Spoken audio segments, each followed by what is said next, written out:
우리의 신앙에도 수준이 있죠. 네.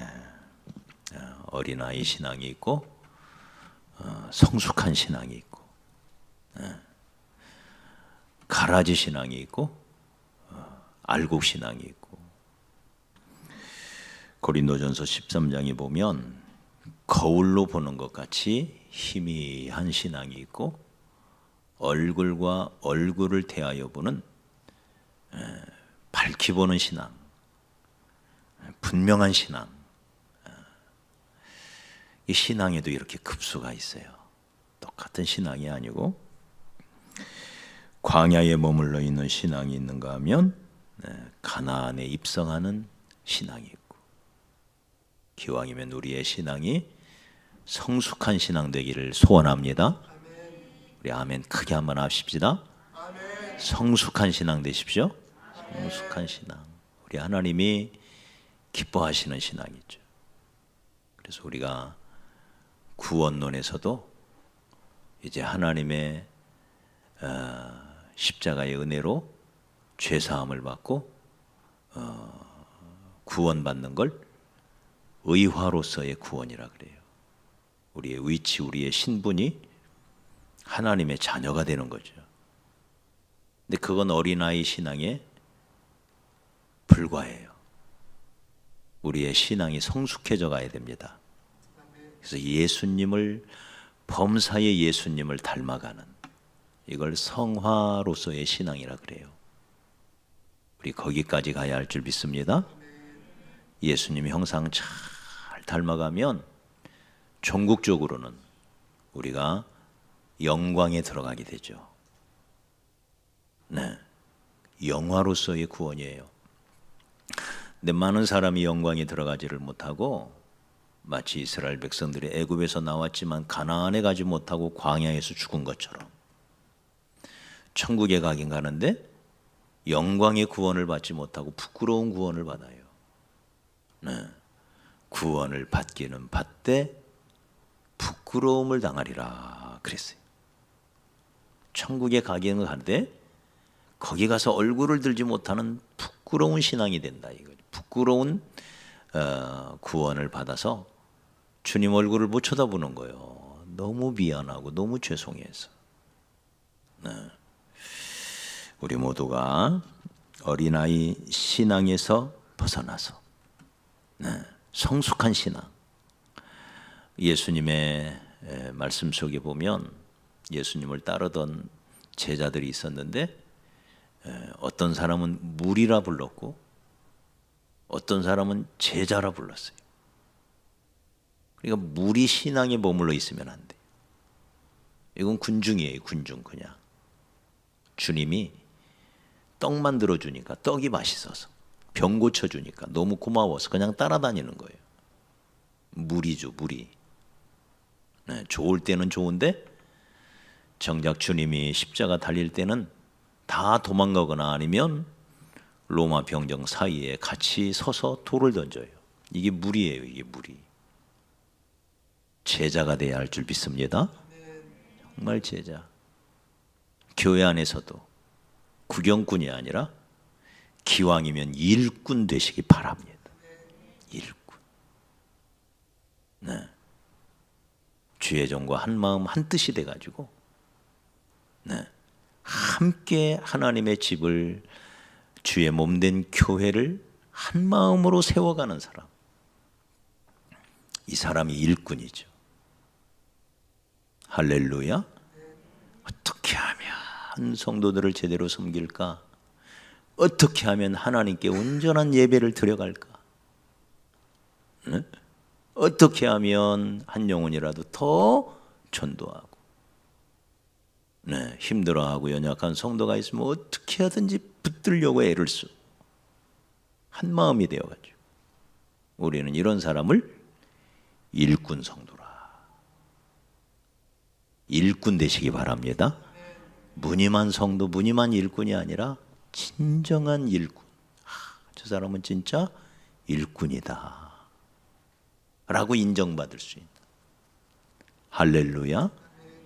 이런 신앙이 되어야 돼요. 오늘 이 말씀에 보면 신앙의 수준을 두 가지로 얘기하죠. 종의 신앙이 있대요. 종의 신앙. 아들은 아들인데, 네. 여기 4장 1절에 보면 유업을 이을 자라 그랬어요. 아들이죠. 그러니까 유업을 이을 자, 틀림없이 아들이에요. 근데 그 아들이 어려. 네. 그 어린아이와 같은 신앙이다 이 말이에요. 어려. 그래서 유업을 이을 자지만 어렸을 동안에는 종과 다름이 없더라. 그래서 2절에도 보면 후견인과 청지기 아래 있으면서 3절에 보면 종노릇하더라. 본래는 뭐예요? 아들인데 유업을 이을 자, 유업을 이을 자. 근데 어렸을 동안에는 꼭 종노릇하고 있더라 이 말이에요. 네. 종의 신앙이죠. 여러분, 우리가 하나님의 종이 된다는 것, 하나님을 주인으로 섬긴다는 것 자체가 정말 큰 축복이죠. 어떤 주인을 만나느냐가 종에게는 정말 큰 복이죠. 그래서 예수님께서도 누가복음 15장에 이런 말씀이 있어요. 탕자가 아버지 재산을 가지고 밖에 나갔다가 모든 것을 잃고 그리고는 돼지를 칩니다. 그런데 그 주인이 쥐엄 열매조차도 충분히 안 주는 거예요. 주인 잘못 만난 거죠. 네? 그 돼지가 먹는 쥐엄 열매를 먹으려고 하는데 그것조차 먹을 수가 없는 거예요. 네. 쥐엄 열매는 저도 먹어보지는 않아서 꼭 먹어보려고 했는데 제가 이스라엘 갔을 때는 이게 아직 안 익었더라고. 우리나라 아카시아 나무, 회나무 있죠. 회나무 이게 다 아카시아 과인데 콩과 이게 콩과 식물이더라고요. 그래서 이렇게 그 아카시아 씨앗 열매 있죠. 네? 콩깍지. 네. 근데 이 쥐엄 콩깍지는 이렇게 커요. 이렇게 커요. 그리고 특이한 건 새까만 해요. 그 쥐엄나무라고 해서 가서 보니까 저 꼭대기에 까만 콩깍지가 잔뜩 매달려 있어요. 이렇게 큰. 특이하더라고요. 근데 이게 쓰대요. 쌉싸래하대요. 그래서 사람은 먹기는 나쁘고 근데 돼지들이 먹는 거예요. 그거라도 먹으려고 했는데 그것조차도 주는 자가 없는 거예요. 그러면서 이 아들이 이런 얘기를 합니다. 이에 스스로 돌이켜 가로되 내 아버지에게는 양식이 풍족한 품꾼이 얼마나 많은가. 우리 아버지 밑에는 양식이 풍족한 종들이 얼마나 많은가. 나도 집에 가서 아버지를 아버지라 부를 수는 없고 이제는 종 중에 하나로 받아달라고 가서 사정을 해봐야 되겠다 이러잖아요. 종은 어떤 주인을 만나냐에 따라서 달라요. 그러니까 예수를 종처럼 섬겨도 좋은 거죠. 그러나 여러분 종의 신앙에 머물러 있으면 종은 종일 뿐이에요. 열심히 일하고 밥 한 끼 얻어먹는 게 종이에요. 맞아요? 잘 공감이 안 돼요? 이게 종의 신앙이에요. 그래서 누가복음 17장에 보면 밭을 갈거나 양을 치는 종이 있어서 밭에서 돌아오면 그더러 곧 와 너 오늘 하루 종일 고생했으니까 빨리 와서 밥 먹어라 하는 주인이 어디 있겠냐. 네? 하루 종일 이러고 왔단 말이에요. 네? 그런데도 와서 너 수고했으니 빨리 밥 먹어라 내가 밥 해놨다 이렇게 말하는 주인 봤냐? 이 로마 시대의 주인이에요. 도리어 그더러 빨리 내 먹을 것 준비하고 종일 일하고 왔는데 띠를 띠고 내가 먹고 마시는 동안 너는 옆에서 수종 들고 너는 그 위에 가서 먹고 마셔라 하지 않겠느냐. 이게 뭐예요? 이게 종이다 이 말이. 이게 노예예요. 이게 노예. 너무한 건가요? 이 당연하다 이거예요. 이게 종이니까 그렇다는 거예요. 종이니까. 노예는 당연히 그래야 돼요. 노예는. 여러분, 우리의 신앙이 종에 머물러 있으면 되겠어요? 종은 무서워서 섬기는 거예요. 종은 두려워서 섬기는 거예요. 종은 억지로 섬기는 거예요. 그래서 종은 원망과 불평이 있어요. 입에 감사가 없어요. 종은. 이게 종의 신앙이에요. 어린아이 신앙. 네. 감사치 못하고 걸핏하면 넘어지고 쓰러지고, 네. 기쁨으로 하나님을 섬기지를 못해요. 이 종의 신앙에 머물러 있는 거예요. 근데 두 번째는 아들의 신앙이 있어요. 우리 말씀 6절 한번 볼까요? 6절 시작. 5절부터 봅시다. 5절 시작. 율법 아래 있는 자들을 속량하시고 우리로 아들의 명분을 얻게 하셨대요. 아들의 명분. 그 다음 6절. 너희가 이제는 아들임으로 하나님이 그 아들의 영을 우리 마음 가운데 보내사 아빠 아버지라 부르게 하셨느니라. 7절. 그러므로 네가 이후로는 종이 아니요 아들이라. 아들. 아들의 특권을 아시나요? 우리 여성분들은 서운해요. 딸의 특권을 아시나요? 딸도 마찬가지죠. 딸이 요즘은 더 좋다고 그러더라고요. 이 자녀된 자들의 특권. 종과는 어때요? 비교가 안 되죠. 종도 주인이 먹을 것을 주고, 네. 종도 좋은 주인은 종에게 잘 해주지만 어디까지나 종은 종일 뿐이에요. 이 아들이 되면 어때요? 우리 집에도 아들 딸들이 있지만 우리 막둥이 다정이 어디 갔니? 응? 다정이 어디 갔어 이거? 응? 뭐 해달라고 그러면 막둥이라고 내가 거의 거절을 안 하고 해주는 나를 발견해요. 아빠 나 추운데 데워다 주면 안 돼? 야 막 걸어가 하다가 빨리 내려와 하고선 데려다 줘요. 코앞인데도. 왜요? 자녀니까. 여기 아빠 아버지라 그런다고 했잖아. 아빠 아버지를 부르는 애칭이에요. 애칭. 네. 자녀니까. 이게 아들이에요. 네. 그래서 이 아들이 해달라고 하면 다 해줘요. 밥도 공짜로 주고. 밥값 내라는 아빠 보셨나요? 네? 은진이 아빠가 밥 주면서 밥값 내라고 하나? 안 하지요? 왜? 왜 안 할까?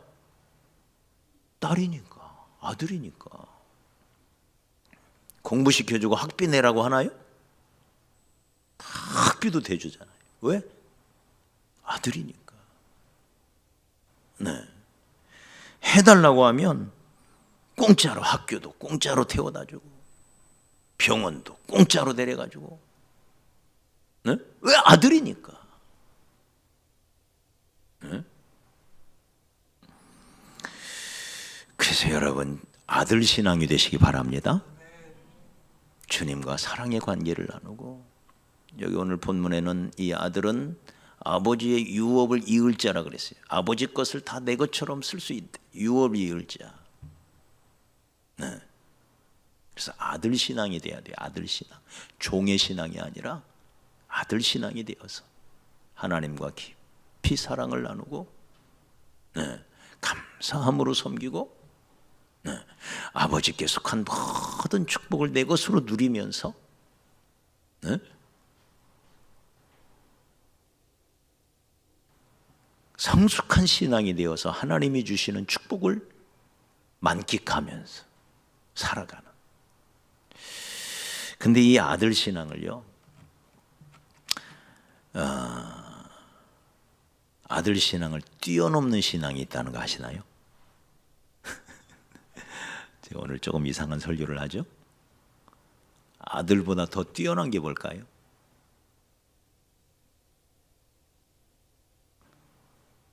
네? 아들이면 최고 높은 거 아니에요? 근데 더 뛰어난 게 있어요. 요한계시록 21장에 나오더라고요. 같이 한번 가봐요. 요한계시록 21장 다 같이 한번 가봅시다. 요한계시록 21장 2절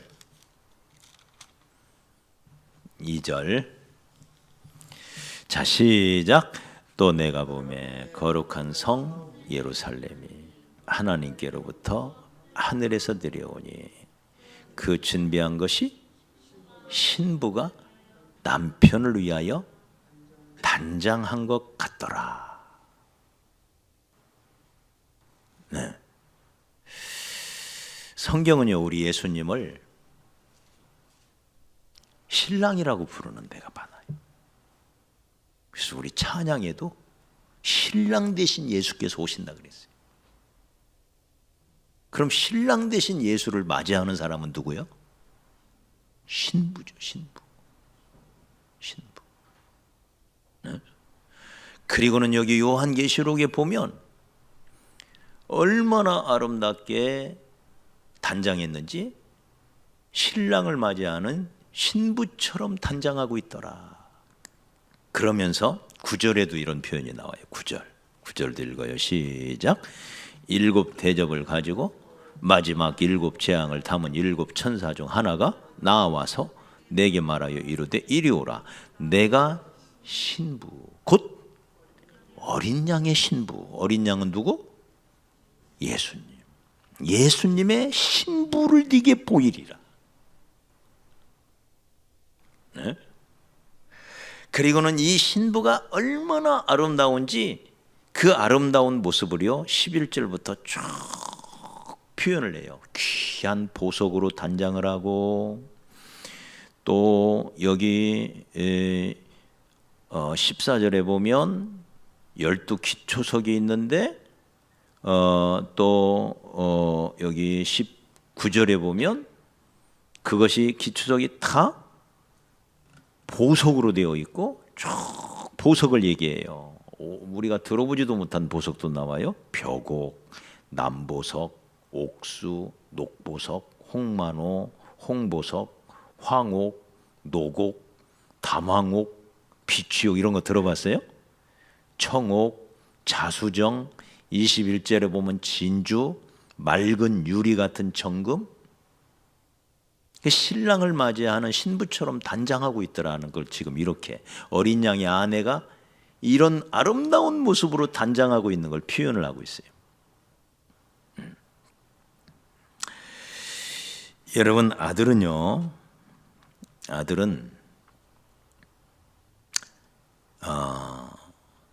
아빠가 돼가지고 해달라는 대로 다 해주는 것 같지만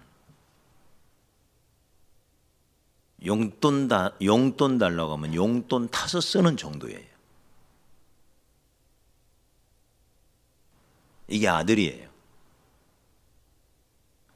아빠 나 용돈 좀 줘 하면 10,000원도 주고 20,000원도 주고 30,000원도 주고 아빠 나 친구랑 놀아야 되는데 떡볶이 사 먹고 싶어. 용돈 좀 줘. 용돈 타서 쓰는 정도예요. 근데 신부가 되면 어떨까요? 신부가 되면 어때요? 그냥 통장째 다 맡겨버려요. 맡기는 게 아니라 다 줘버려요. 아니에요? 신랑 것이 다 그 순간 신부 것이 되더라고. 우리 교회 그러지 않은 사람도 있나요? 강 큰 남자 있나? 버는 대로 다 갖다 바치죠? 고스란히, 그죠? 신랑께 곧 신부 거야 이건. 등식이 성립이 돼버려. 그냥 유업을 뭐 받고 말고도 없어 이건. 네? 이게 신부예요. 이 거룩한 신부. 네. 그래서 여러분, 우리의 신앙, 지금 현재의 상태에 만족하지 말고 우리의 이 신앙의 수준을 어떻게 하면 깊은 신앙으로, 이를테면 아브라함을 가리켜 하나님이 나의 벗이라 불렀어요. 나의 벗이다. 아브라함은 나의 벗이다.